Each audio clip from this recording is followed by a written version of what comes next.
તો જૂનાગઢ જિલ્લામાં સાર્વત્રિક વરસાદથી પાક નિષ્ફળ ગયો હોવાનું સામે આવ્યું છે। જૂનાગઢથી આ સમાચાર મળી રહ્યા છે, જ્યાં જિલ્લામાં સાર્વત્રિક વરસાદથી પાક નિષ્ફળ, મગફળીનો પાક ફેલ થયો છે। જિલ્લા પંચાયતના પ્રમુખે વિસ્તારોની મુલાકાત લીધી છે, ત્યારે હરેશ ઠુમરે મેંદડાના ગ્રામ્ય વિસ્તારોની મુલાકાત લીધી। પ્રમુખે ખેતરમાં પહોંચીને આ વિડીયો જાહેર કર્યો છે। ત્યારે ખેડૂતોના પાથરે પડેલી મગફળીનો પાક ફેલ થયો છે। મગફળીના પાકને નુકસાન થયું છે, લગભગ પાક ફેલ થઈ ગયો છે। ત્યારે વરસાદને પગલે પશુઓનો ચારો પણ ધોવાઈ ગયો છે।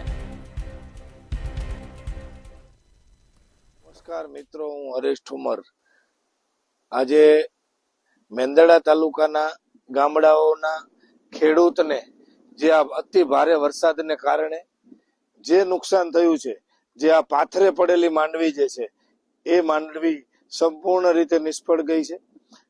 આ પાકનું નિરીક્ષણ કરીને હું સરકારશ્રીને, રાઘવજીભાઈ પટેલ મંત્રી શ્રી કૃષિ મંત્રી અને મુખ્યમંત્રી ભૂપેન્દ્રભાઈ પટેલને આ વિડીયોના માધ્યમથી હું મેંદડા તાલુકા અને આજુબાજુના તાલુકાને થયેલ આ અતિ ભારે વરસાદને કારણે જે નુકસાન થયું છે એ નુકસાનનું સર્વે કરાવવા માટે, સર્વે કરાવ્યા બાદ એઓને ખરા અર્થમાં જે નુકસાન થયું છે પાકનું અને એમનો જે મગફળીનો સારો કહેવાય, જે પશુ માટે હોય છે, એ આખા વર્ષના પશુનો નિભાવ માટે એ સારો હોય છે, એ પણ સંપૂર્ણ એ વરસાદ પાણીને કારણે ખરાબ થઈ ગયો છે, બગડી ગયો